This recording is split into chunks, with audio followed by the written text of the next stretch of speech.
a ver, tal y como está España, con Falconetti en la Moncloa, la Pantoja revirada, Chabelita maltrecha, Gran Hermano dolorido, los Matamoros en contienda. Esto está muy mal, no hay quien duerma en España. Algunos duermen tranquilos, de verdad que no lo sé, no lo puedo entender. Sí, pero quien haya visto al presidente del gobierno si duerme tranquilo es un inconsciente. Bueno, hay 1 de cada 3 españoles que tenemos, y me incluyo, yo creo que tú también, aquí ya sobramos algunos problemas de sueño. Yo tengo trastorno de sueño, porque como no tengo sueño no tengo trastorno, sí, pero el ser humano corriente que no tiene los horarios disparatados que tenemos nosotros, Enrique de la Morena, buenos días. Muy buenos días. Suele tener, y además suele tener trastornos que se pueden arreglar. Sí, por supuesto. Que eso es lo importante. Exacto. Hay cosas que no tienen remedio. Por ejemplo, el Quijote de Pedro Sánchez. ¿De Avellaneda? Ya, ¿No era de Avellaneda? No, de Pedro Sánchez. Pero no. Lo escribió después de la Regenta. Ya. También escribió el Lazarillo. Claro. Y el romancero. El anónimo del romancero es Pedro Sánchez. Vamos, seguro. ¿Ves? Todos los días se aprende algo, ¿eh? Claro. No. Bueno, y se desaprende. Y va a acabar ahora los episodios nacionales también. O sea, a medias con un negro que se llama Benito. Que conseguiremos que tengamos un premio Nobel de literatura. Sí, con V. Con V. Sí. Bueno, pero vamos a ver, preséntanos a nuestra invitada para hablar de esos trastornos del sueño. El trastorno del sueño. Bueno, pues la doctora Inés Picornell, que es licenciada en Medicina y Cirugía por la Universidad Complutense de Madrid con premio extraordinario, y después ha hecho su tesis doctoral, como Dios manda, claro, en la Universidad Complutense de Madrid con la calificación de sobresaliente cum laude. No apto cum laude. Exacto, no apto cum laude. Bueno, es que ahora se lleva eso. En mi época era... El cum laude era nada más que el que tenía sobresaliente, el tenía notable no le podían dar cum laude. En mi época, cuando yo estaba en la universidad, la mejor del mundo de filología española, que era la Central de Barcelona, en la tesina llegabas a sobresaliente, casos por unanimidad. Y el cum laude era para la de doctorado. Eso es. Que se hacía a veces al final de tu carrera, como el legado, pues el especialista en Quevedo, pues dejaba ya su gran obra sobre Quevedo y se jubilaba, le daban la bandejita de plata y estas cosas que te dan. Yo tengo la tesina, la tesis de licenciatura, con sobresaliente por unanimidad, pero por un... Hombre, era Blecua padre, era Marco, Vilanova, eran los grandes catedráticos de la Universidad Central de Barcelona. Exacto. No eran mis amigos salir de copas. No eran. Bueno, pero cuéntanos. Y luego después hizo la especialidad de neurofisiología, ha sido secretaria de la Comisión Nacional de Especialidades, o sea que abarcan todas las especialidades. Nos reuníamos en el ministerio, yo pertenecía a la de bioquímica. También ha sido presidenta de la Sociedad de Neurofisiología y es una de las personas profesionales más expertas no solo en el sueño, sino hipnosis, epilepsia y tal, pero hoy nos va a dedicar su tiempo al sueño. Bueno, vamos a ver, lo primero, doña Inés, bienvenida, muchas gracias. Qué bien nos hubiera venido en vez de Carmen Montón, pero en fin, no hubiera tenido que plagiar de nada. Ministra, no creo que quiera. Pero vamos a ver, ¿qué le llevó exactamente a este ámbito de investigación al sueño? Porque siempre hay algo en lo personal, a veces desde el principio, a veces cuando uno empieza a investigar que cree que le va a gustar y de pronto descubre un tema. ¿Qué es lo que le llevó a usted a eso? Bueno, a eso, el estudio del sueño es muy reciente, porque la actividad del cerebro es de muy bajo voltaje y realmente para poderla registrar era a través de trépanos, que se hacía en pacientes que le habían trepanado porque tenían un proceso tumoral o que... Bueno, ya los egipcios. Sí, exacto. Pero, el primer registro lo hizo Hans Berger, un austríaco, un psiquiatra, cuyo hijo tuvo un cuadro de hipertensión endocraneal, le hicieron boquetes para que no muriera por la hipertensión, y entonces se le ocurrió meter electrodos. Y se dio cuenta que había oscilaciones. Había actividad. Sí, pero ya no solo así, sino se dio cuenta de la diferencia que había entre cuando estaba durmiendo, cuando estaba despierto. Esto en el año 24. Realmente eso nunca pudo implantarse en los hospitales porque no ibas a hacer agujeros, trépanos, para poder ver cómo se dormía. Porque para saber cómo se dormía tienes que registrar la actividad del cerebro y simultáneamente otros parámetros biológicos, la respiración, el electrocardiograma, los movimientos de los ojos, la tensión arterial, el ronquido, todos los parámetros que uno quiera para poder estudiar el fenómeno que uno ha decidido, ¿no? Uh-huh. Y esto no pudo hacerse hasta después de la Segunda Guerra Mundial, en la era de los transistores, que eran sistemas de amplificación muy potentes que permitían, a través del cuero cabelludo, poder registrar la actividad del cerebro. Pero, ¿cómo es posible, doña Inés, que siendo la interpretación de los sueños, probablemente, no digo la ciencia, pero sí la materia más antigua de la humanidad, es decir, siempre, bueno, es la trilogía famosa de la interpretación de los sueños de Freud, la Traumdeutung, es en realidad un resumen, digamos, prácticamente cultural de muchas cosas que ya los egipcios, pero antes de los egipcios, es decir, siempre el sueño se le ha atribuido una capacidad extraordinaria con respecto a la condición íntima de la persona. Es decir, cuando Freud describe el inconsciente y tal, se basa en parte en esa, digamos, intuición universal, porque están prácticamente todas las culturas tienen adivinadores y sobre todo interpretadores de los sueños, de ese momento en el que el ser humano, digamos, con el cerebro a baja intensidad y tal vez los sentimientos a una intensidad más visible, adivina, nos permite adivinar cosas. En todo caso, por lo que sea, los seres humanos le han dado una importancia extrema. Sin embargo, científicamente, hace tan poquísimo tiempo, estamos hablando de poco más de medio siglo. ¿Eso cómo es posible? Porque en la cirugía, aunque equivocadamente, pero se hacía muchísimo. Y con el sueño no... Yo creo que se ha avanzado mucho. Ahora, pero muy recientemente, ¿no? Y hay más problemas de sueño ahora de los que había hace a lo mejor 50 años también. Seguro, ¿no? Pero también porque el mundo ha cambiado. Antes la gente se dormía cuando el sol se iba. Y nuestra vida está con el sol, no con el horario que nos quiere imponer la sociedad, la empresa o el gobierno. Claro. O sea, tenemos todos un ciclo de vigilia-sueño que está ligado al sol. Por ejemplo, si a las 12 de la noche no estamos durmiendo en un tipo de sueño profundo, sueño lento que digamos, pues no habrá la secreción de somatotropina. Entonces, no la va a haber a las 4 aunque duermas en esta fase, porque la secreción es a las 12. Nuestras secreciones hormonales están ligadas al ciclo solar. Por eso es malo el cambio de sueño, por eso es muy malo la turnicidad, los turnos. Lo del uso horario, ese debate que hemos arrastrado todo el verano. Bueno, yo creo que no hay que variar. Yo creo que el horario de invierno es más regular que el de verano. Eso es así, ¿no? Sobre todo en España, que en verano no tenemos horario. Claro, pero no acostarse a la 1 de la mañana, sí. Pero es que esto repercute no solo a las personas, a los animales. Cuando Europa decidió cambiar, claro, estaba Suiza, que era la isla, una isla sola, sin cambiar los horarios. Y ya se lo planteó por los trenes, por los aviones, por los cambios esos que suponían. Y cambió el horario, se puso a nivel de Europa. Y este año fue el año que tuvo peor queso, peor leche, fue un fracaso. ¿Y por qué? ¿Por qué?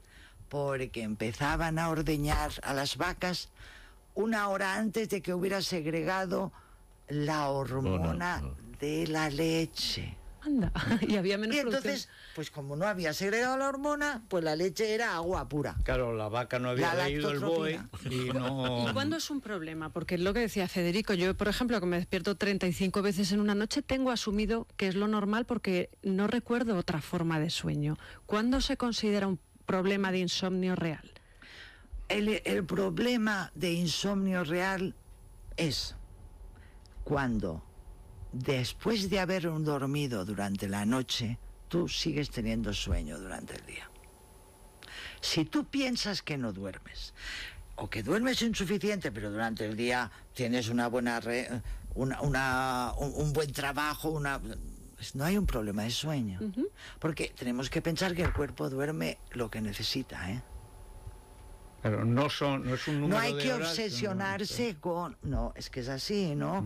Yo creo que, efectivamente, la persona que trabaja en un turno de noche, pues es que durante el día tiene que tener sueño.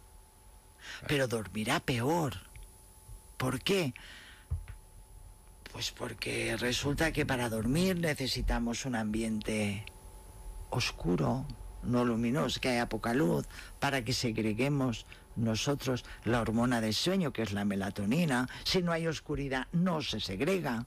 O sea, no debe haber oscuridad, no debe de haber ruidos. La temperatura del cuerpo tiene que descender. Y la temperatura del cuerpo desciende durante la noche. Durante el día aumenta, luego vas a dormir peor. O sea que todo es una mezcla de cosas que no es lo mismo dormir por la noche al que se acuesta a las 6 de la mañana y se levanta a las 3 de la tarde. Me da igual, las secreciones hormonales no las has tenido correctamente, porque están ligadas al sol, ¿no? Bueno, ¿y cómo se hace, por ejemplo, en niños? Bueno, perdóname, Federico, antes me preguntó, ¿por qué llegó a eso? Sí. Llegó a eso porque decidí hacer neurofisiología. ¿Y por qué hice neurofisiología?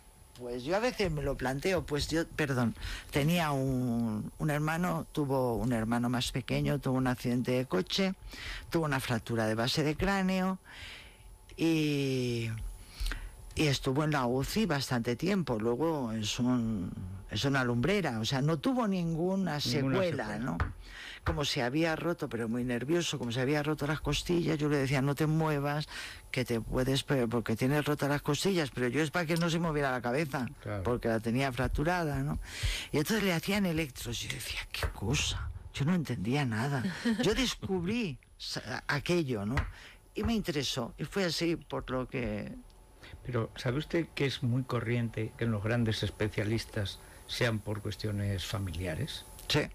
Pero muy a menudo, que además se vive en esas horas perdidas de los hospitales, de esperar la evolución de algún ser querido, un hermano, un padre, una madre, normalmente un accidente muy grave, que dándole vueltas, de pronto descubren, cuando empiezan a ver la técnica, se apasionan por eso y ya entran por ahí, es una cosa Muchas sorprendente. Enfermedades han sido descritas por médicos en un hijo suyo.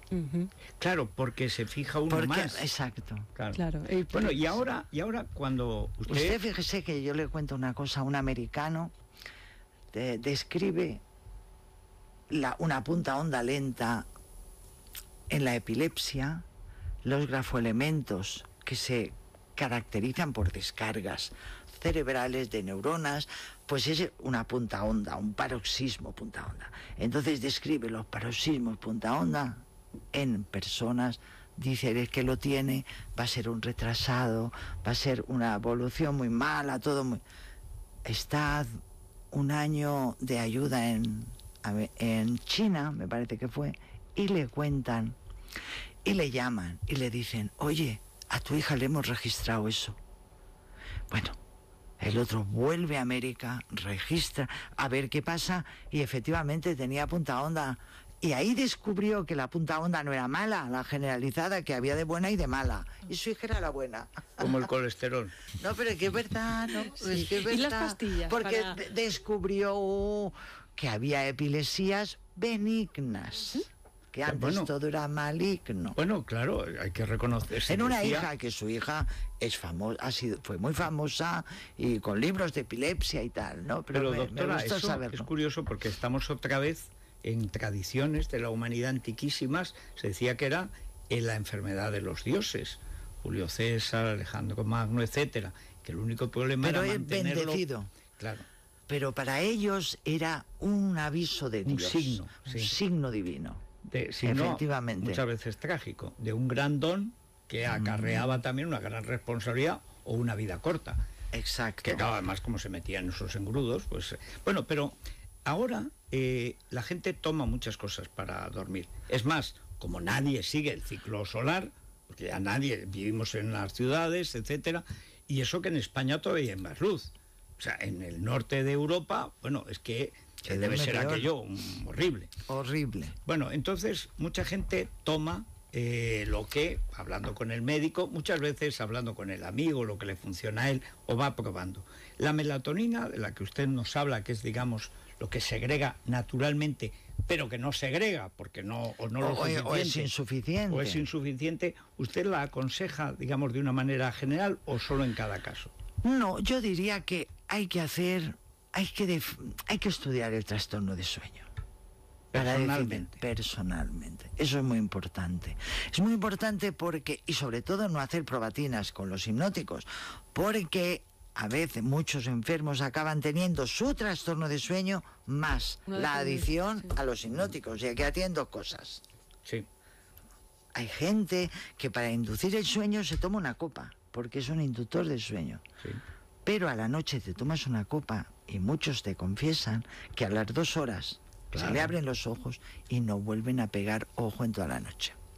Claro. Porque quita la fase REM.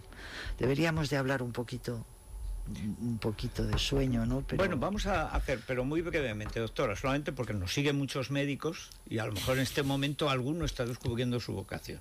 Bueno, yo es que recuerdo una vez, estaba oyendo La Mañana de Federico, ¿te acuerdas del doctor de la Morena? Hombre, ¿cómo no me voy a acordar? Tal. Pues yo oí hablar en Inés Picornell y dije, eso es lo mío. Bueno, descríbanos, ¿cómo es el sueño?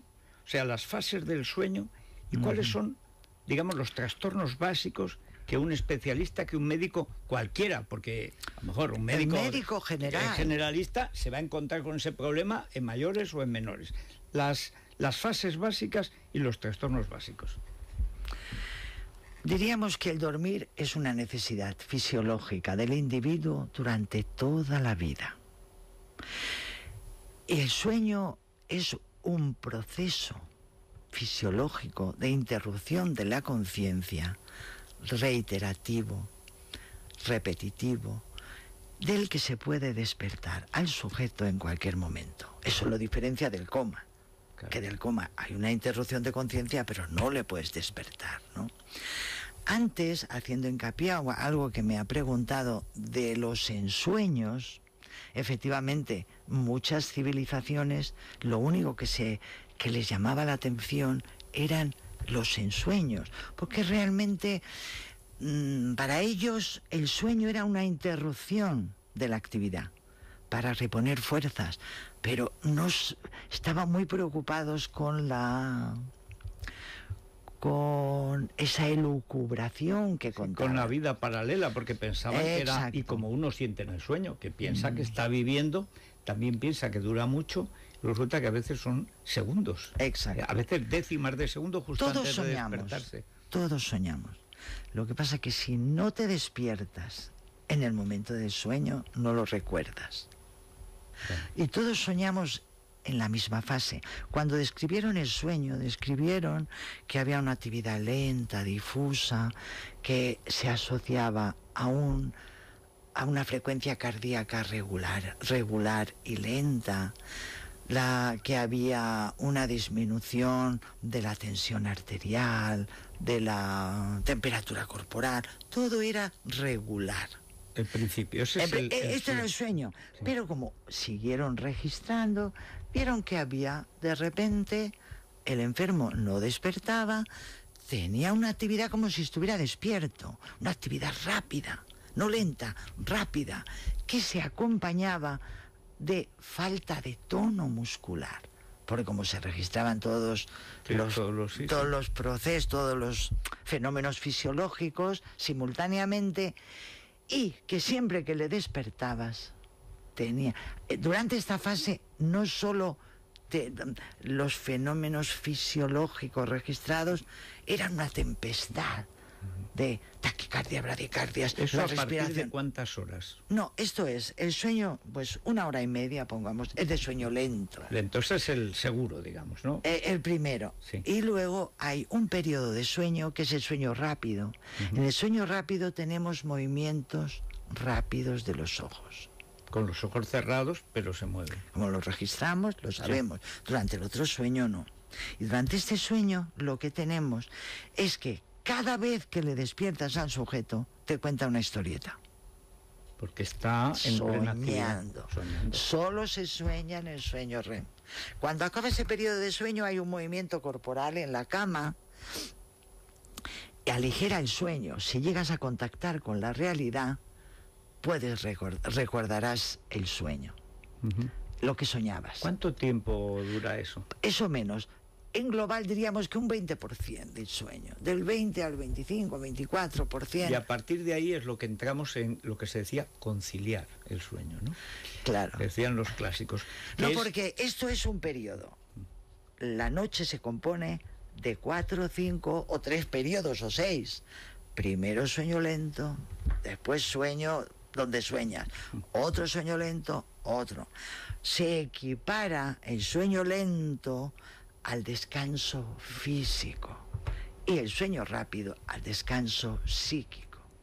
Lo que sí es cierto es cuando a un sujeto le privas de sueño rápido, de sueño REM. REM es de los de americanos, de Rapid Eye Movement. Sí. Nosotros decíamos MOR, movimientos oculares rápidos. Los franceses decían MOR, Mouvement Oculaire Rapide. Pero todos hemos aceptado el REM. Y entonces hablamos de sueño con movimientos oculares y sueños sin movimientos oculares. A mí me gusta lo de utilizar el sueño lento porque todo está lento, todo, hasta los parámetros fisiológicos. Y lo escribe mejor el proceso, claro. Pero bueno, entonces, después de este periodo, hace otro. Y entonces otro, o sea que a lo largo de la noche... Que es una ondulación, ¿no? Exacto, hace como 4 ciclos o 5 ciclos. Muchas veces depende de cómo le han despertado, porque claro, cuando a uno le despiertan y se vuelve a dormir, no vuelve a dormir en la fase, vuelve a empezar el ciclo. Por eso cuando uno se despierta muchas veces está muy cansado. La tortura de la madre. La tortura del sueño de todos los torturadores del mundo. El sueño es lo peor. Es peor que el hambre y la sed. Sí, porque el cuerpo humano está mucho más preparado para no comer que para no dormir. Y de hecho, cuando a uno se le priva de sueño selectivamente, que cada vez que entra en el sueño de soñar, el sueño rápido, le despiertas, otra vez empieza con el sueño lento. Le vuelves a despertar, en menos de una semana ya le puedes, o sea, tiene problemas psiquiátricos graves. Bueno, doña Inés, nos ha dado usted casi, bueno, con mucho menos te dan másters y está doctorados aquí, o sea. Tiene que volver. Muchísimas gracias, doña Inés, por estar con nosotros. Gracias, Enrique, por traernos a esta sabia que habla muy bien. Porque hubo una época en que en España los que salían de la universidad hablaban muy bien, hablaban español, se entendía perfectamente cada vocal. Ahora coge su ministro. La B y la V, todo. La Y, las dos L. ¿Dónde vas a parar? Cuidado, porque ahí ya entramos en Ávila, con el leísmo. Y además de Madrid para abajo, la L desaparece. ¿Por qué? Es así. Pues fue en el siglo XV. No, fue en el siglo XV. Y es así. La L acaba en Toledo. Y acabó. Y a Canarias, y sigue la Y y tal y cual. Luego lo que ha habido es en algunos países americanos, por la llegada de españoles del norte, que hacemos la L, que ha vuelto en algunos sitios, hacen la L, pero la L acaba en el Tajo. No se me había... Esto es la L, es como el sueño profundo del español, es la L. Ya la Y ya empieza la molicie y el lío y el follón. Gracias, doctora. Gracias, doctora. Gracias, doctor. Muchas gracias a ustedes. Y hablamos de plagios. Vamos a hablar de negros en el sentido de negreros con su negrero, su no miramos a nadie, No, Es la mañana de Federico.